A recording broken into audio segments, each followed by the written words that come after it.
Alors salut à tout le monde et bienvenue dans cette troisième vidéo consacrée au principe du mixage. Alors dans les vidéos précédentes on a parlé du volume et du panning et de comment régler les volumes et le panning dans un mix. Mais bien sûr le volume et le panning ne sont pas les seuls outils du mixage puisqu'ils sont largement insuffisants.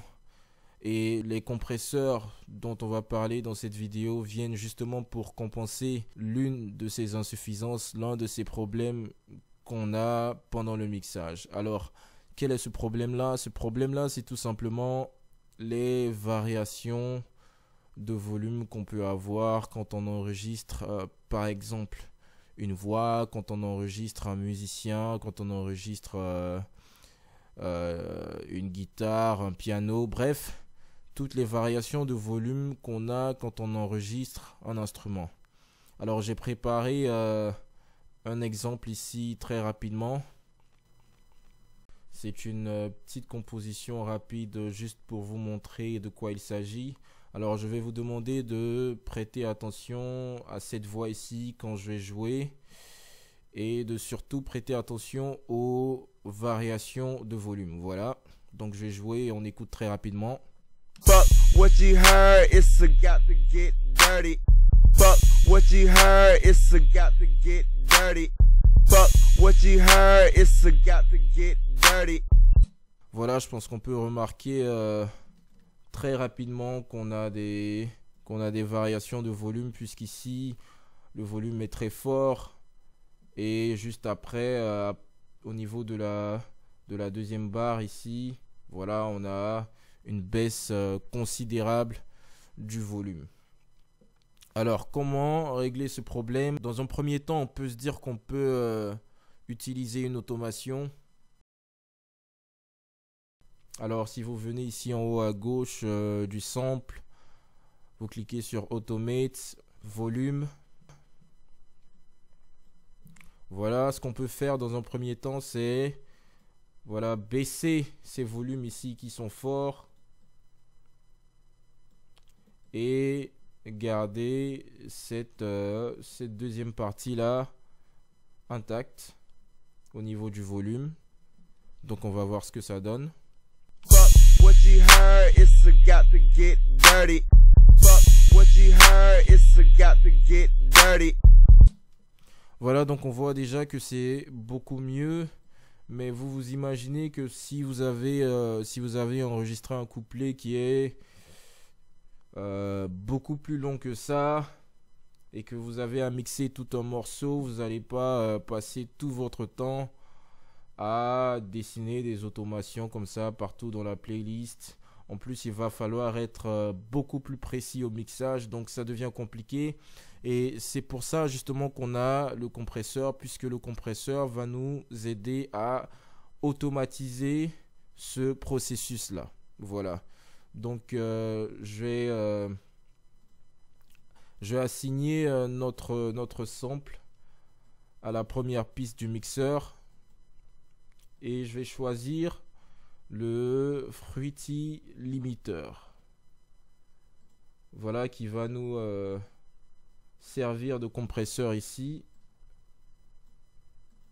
Alors pourquoi est-ce que je choisis le Fruity Limiter? Voilà, on peut l'utiliser comme un compresseur. Vous avez ici limiter, compresseur, mais je choisis le Fruity Limiter ici parce que tout simplement il est plus visuel et beaucoup plus pratique.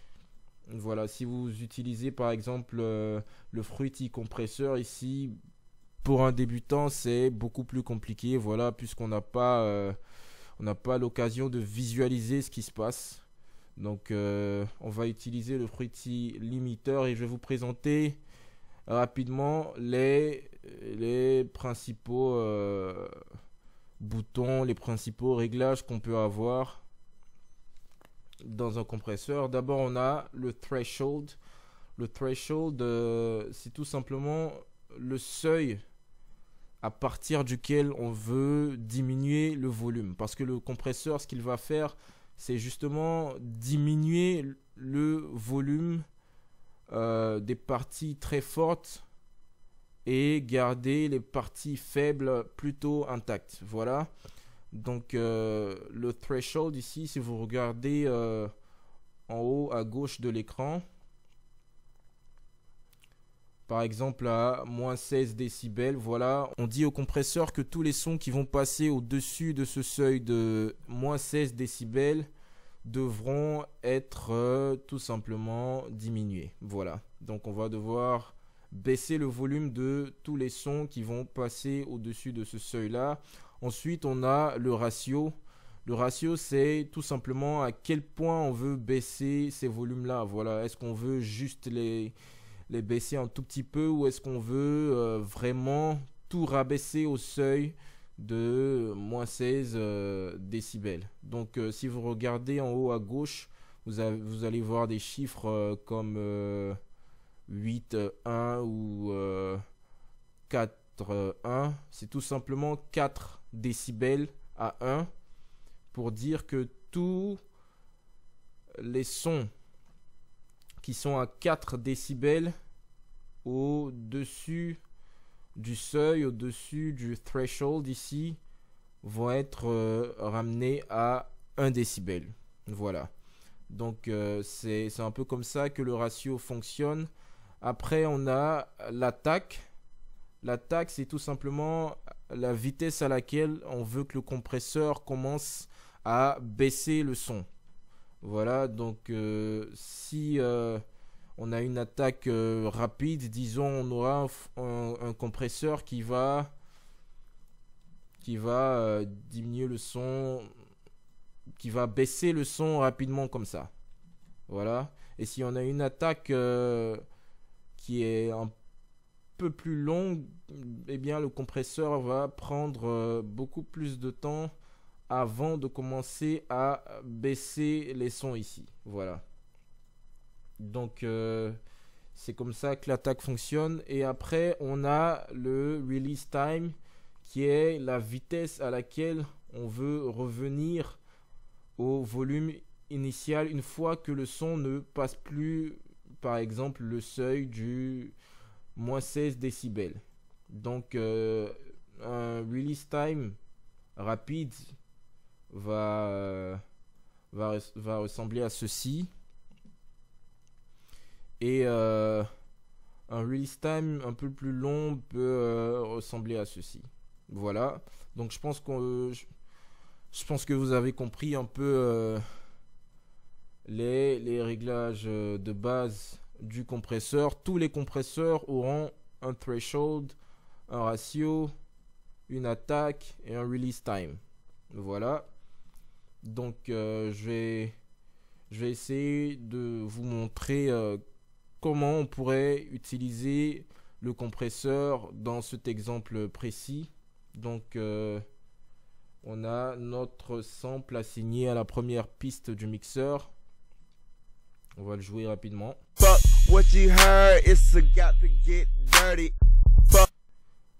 Voilà, et on peut se dire déjà qu'on va placer notre threshold à peu près à ce niveau-là, parce qu'on veut justement baisser tous les sons qui passent au-dessus de ce seuil-là, de ce threshold-là, et qu'on veut garder les autres sons un peu plus faibles, plutôt intacts. Voilà. Donc, ce qu'on va faire ici, c'est d'augmenter le ratio. Alors, je vais vraiment le mettre à fond pour vous laisser entendre l'effet du compresseur. Après l'attaque ici, je vais prendre une attaque assez rapide et un release time aussi assez rapide pour vraiment vous laisser voir l'effet du compresseur. Fuck what you heard, it's got to get dirty. Fuck what you heard, it's got to get dirty. Fuck what you heard, it's got to get dirty. Fuck what you heard, it's got to get dirty. Alors si vous regardez sur le Fruity Limiter ici, vous allez voir l'automation que dessine le compresseur et vous pouvez déjà remarquer que ces automations là sont beaucoup plus précises que ce qu'on a fait ici déjà. Et je vais convertir ce résultat-là en audio très rapidement.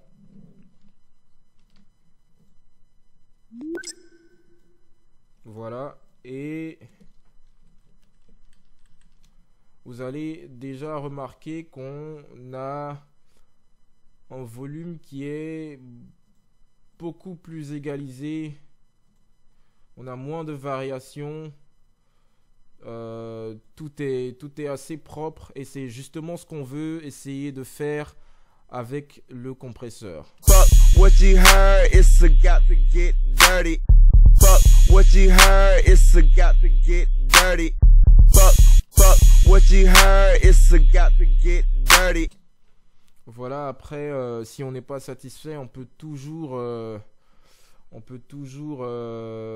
rajouter un autre compresseur. Voilà, pourquoi pas, pour avoir un volume encore plus équitable. Mais ce que j'ai oublié de mentionner, c'est qu'avoir une attaque assez rapide et un release time assez rapide peut avoir des conséquences négatives sur la qualité du son. On peut avoir de la distorsion parfois, donc il faut vraiment faire attention aux résultats qu'on obtient après avoir appliqué un compresseur sur un son. La distorsion, j'en ai parlé dans les premières vidéos sur le volume et le panning. Donc voilà, il faut beaucoup faire attention à ce genre d'effet quand on utilise le compresseur. Alors, une chose à savoir, c'est que si vous composez à l'aide de samples, comme par exemple, je vais composer quelque chose ici très rapidement. Je vais prendre un kick, des hi-hats très rapidement, un snare. Voilà, je vais composer quelque chose juste pour vous donner un exemple très rapidement.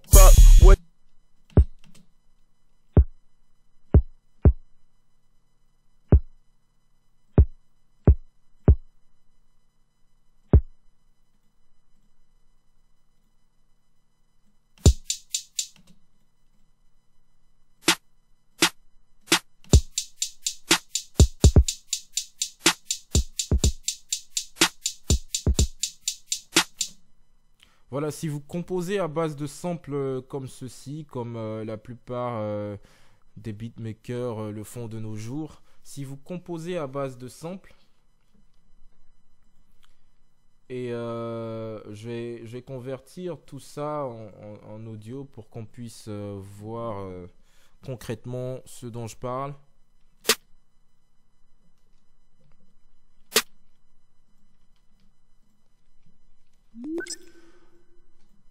Voilà, si vous composez à base de samples, vous allez voir que les volumes sont plutôt assez solides.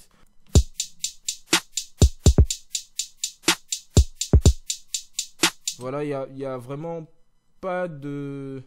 aucune nécessité d'utiliser un compresseur dans ces cas-là, mais si vous avez probablement déjà entendu d'autres producteurs, ou si vous avez regardé d'autres vidéos sur la compression, vous avez probablement déjà entendu parler de compression de kick ou de compression de snare ou de compression au mastering. Voilà, c'est vraiment d'autres utilisations du compresseur. C'est des utilisations un peu plus avancées. Alors, le compresseur, bien sûr, peut être utilisé de différentes façons et de façon beaucoup plus puissante. L'utilisation du compresseur ne se limite pas à l'égalisation du volume comme on l'a vu dans cet exemple ici. Alors on peut, comme je l'ai dit, utiliser le compresseur de différentes façons dans le mixage, mais il est très important pour l'instant de comprendre l'utilisation de base, Et bien sûr, on va parler des utilisations un peu plus avancées, un peu plus poussées dans d'autres tutoriels. Voilà, je voulais juste mentionner ça avant de terminer cette vidéo. Donc voilà, c'est la fin de ce tutoriel. J'espère que vous avez déjà appris beaucoup sur le compresseur.